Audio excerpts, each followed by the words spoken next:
O'zbekiston Portugaliya o'yini yakuniga yetdi. Afsuski 5-0 ga yutqizdik.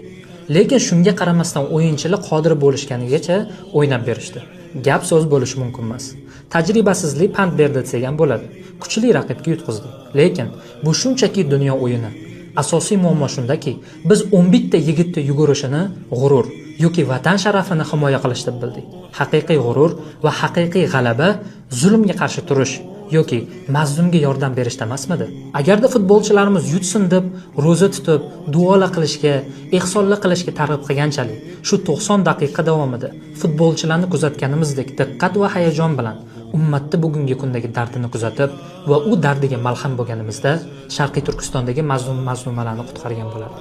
Falastindagi jajji go'daylardan tortib, erkak va ayol yoshi kattaligicha yahudlar tomonidan bombalanib o'ldirilmagan bo'lardi.